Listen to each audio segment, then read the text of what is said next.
ఇటీవల జరిగిన ఒక ఇంటర్వ్యూలో జనసేన అధినేత ఆంధ్రప్రదేశ్ ఉప ముఖ్యమంత్రి పవన్ కళ్యాణ్ తెలంగాణలోని ప్రధాన ప్రతిపక్షమైన బీఆర్ఎస్ పార్టీపై సానుకూల వ్యాఖ్యలు చేయడం రాజకీయ వర్గాలలో తీవ్ర చర్చనీయాంశమైంది.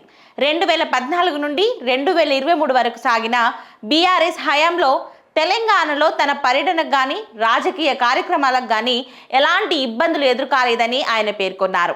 ఈ సాకుతో ఆయన ప్రస్తుతం అధికారంలో ఉన్న కాంగ్రెస్ ప్రభుత్వాన్ని తీవ్రంగా టార్గెట్ చేశారు.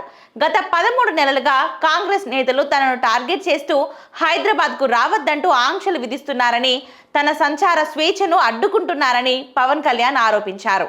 ప్రస్తుత అధికార పక్షంపై ఉన్న రాజకీయ వ్యతిరేకత వల్లే ఈ పవన్ కళ్యాణ్ వ్యూహాత్మకంగా బీఆర్ఎస్ వైఖరిని ప్రశంసిస్తూ కాంగ్రెస్ ను డిఫెన్స్ లో పడేసే ప్రయత్నం చేస్తున్నట్లు విశ్లేషకులు భావిస్తున్నారు. అయితే బీఆర్ఎస్ పై పవన్ కళ్యాణ్ ప్రస్తుతం సాఫ్ట్ కార్నర్ ప్రదర్శిస్తున్నప్పటికీ గతంలో ఆ పార్టీ అధికారంలో ఉన్నప్పుడు ఇరుపక్షాల మధ్య తీవ్రమైన మాటల యుద్ధం నడిచింది. పవన్ కళ్యాణ్ ను కేవలం ఎన్నికల సమయంలో మాత్రమే వచ్చే పొలిటికల్ టూరిస్ట్ అని, చంద్రబాబు నాయుడు దత్తపుత్రుడని బీఆర్ఎస్ అగ్రనేతలు, మంత్రులు అప్పట్లో తీవ్ర స్థాయిలో విమర్శలు గుప్పించారు.